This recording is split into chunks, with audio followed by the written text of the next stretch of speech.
good longevity lifestyle designers. This is Zach here with Secrets of Longevity in Humans.com, as well as my new blog, martin-kilgour.com.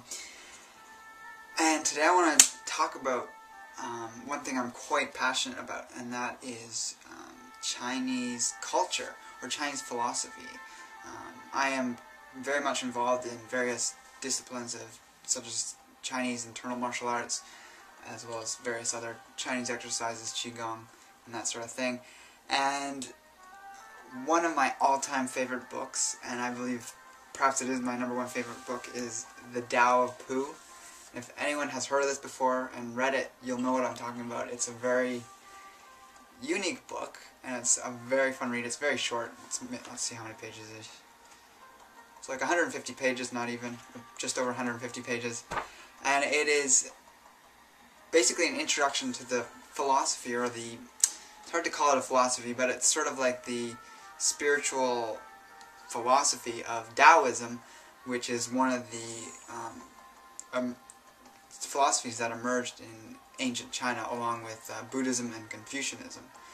And it differs from Buddhism and Confucianism in the sense that it's very much about what naturally is going on in the body, in the world, and it seeks to, you could say, develop oneself by observing nature. So it's perhaps, in my experience of looking at all the various cultural and spiritual traditions all around the world, it's very much in line with being one of these philosophies based on nature.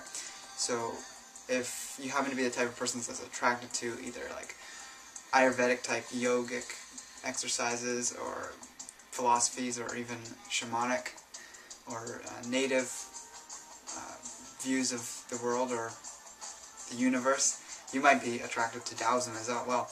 It actually has some of its roots in Chinese shamanism, and has a rich cultural history. But anyways, in the book The Tao of Pooh, they use the story of Winnie the Pooh, which is perhaps some of us are familiar with that from our childhoods. It uses the characters to describe this philosophy. And it's interesting because Winnie the Pooh is the perfect example of someone who's living in what's called Wu Wei. And Wu Wei is a state of emptiness, or what the Taoists called enlightenment, or it was their version of enlightenment. However, Wu Wei wasn't something that you had to attain and get to. A lot of times, when I personally hear people talking about enlightenment, it seems very much based on like trying to get to this thing, and there's all these things you have to do to get there.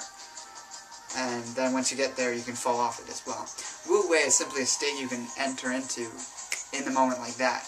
It's just about becoming empty, becoming receptive, becoming basically peaceful and tranquil. And the more you can stay in this state of Wu Wei, it's said that it benefits your health because it's what's natural. All of nature is generally in a state of Wu Wei, and it benefits your spiritual being as well. Now, some of you might be familiar with Chinese medicine and the philosophies of food energetics and herbalism and all the different disciplines within Chinese medicine. Now, Chinese medicine gets the majority of its thoughts and perceptions from a Taoist base. It was influenced by Buddhism and Confucianism for sure. However, the large part of its practices are from the its roots come from Taoism. Now, one thing a lot of people talk to me about when I bring up the topic of raw food is they start talking about how Chinese medicine or even Ayurveda are against raw food. They say to cook everything. And I've done a lot of study in both of these ancient disciplines, and I personally don't see that as being necessary or relevant to the world anymore. We have to remember that there was cultural periods in time when these ways of working with people's health grew out of. So if you happen to have lived in ancient China and you were fairly not well off, maybe you were a farmer, you got a certain amount of extra income per month, maybe not even that, perhaps you would only get a certain amount of income per year, and you might use a little bit of that income to see a Chinese doctor. Now, the Chinese doctor had to be able to give you things you can do that are very practical, very easy for someone on a low income type of situation had to make do with. So Chinese medicine adopted this philosophy about food that was very much based in treating people with very minimal yet powerful in and of itself foods. And compared to today's standards, I strongly believe that Chinese medicine and Ayurveda are fantastic for anyone that's coming from a very processed and chemically laden type of diet. However, if we really want to go that extra mile and get back to this state of Wu Wei, or what they call in the Tao of Pu, the uncarved block. So the uncarved block is actually called Pu in Chinese terminology. It's one of the 4 virtues of Taoism. And the uncarved block is a metaphor for Wu Wei in ourselves. So it's that idea of becoming, not trying to do anything to make ourselves into something. It's just being ourselves, being in the moment, being present, and that's the Chinese version of enlightenment. However, there's no process to getting there. You're already there. You just have to let go of the things that are trying to change yourself. So I also would recommend that this philosophy can be applied to diet as well. And I'm actually quite surprised that Chinese philosophy doesn't do this more. However, I do know that there was reasons that they advocated things like excessive cooking of all the different types of foods that are known to be eaten in ancient China. So going back to this idea of the uncarved block, if we want to have that within ourselves, we need to do the least amount of things to alter ourselves as possible. So that doesn't mean that, I mean, some Taoists, ancient Taoists took this to a pretty, quite literally, and they would do things like grow their fingernails long, they wouldn't cut their fingernails, they wouldn't cut their hair, and that's obviously not practical in today's society, and those things are sort of surface things that you could do if you really feel attracted to that.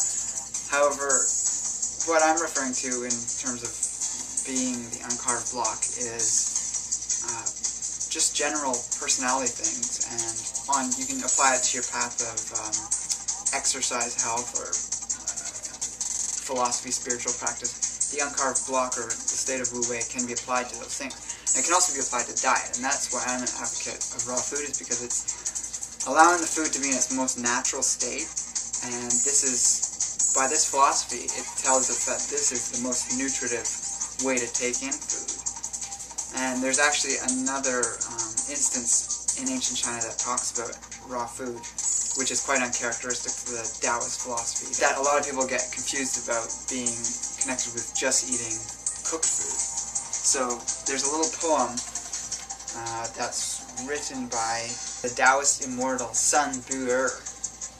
Goes like this: once you can feed on the living energy, your lungs will be in an extraordinary state of clear coolness. Forget the spirit, and there are no appearances to cling to. Merge with the ultimate, and the existent emptiness is gone. For breakfast, look for wild taro roots. When hungry at night, pick wetland mushrooms. If you mix in smoke and fire, your body will not walk on the jewel pond.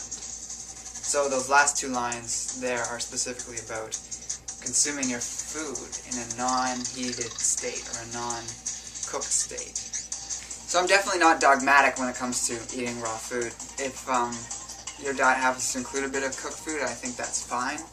There's obviously a certain amount that can be incorporated, which has been shown not to really have any sort of negative impact.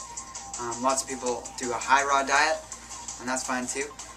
The thing I just like to emphasize is that, unlike the Chinese medicine belief that we need to cook everything, if we eat a salad, we don't need to cook it, like TCM, Ayurveda, and even Tibetan medicine tend to advocate.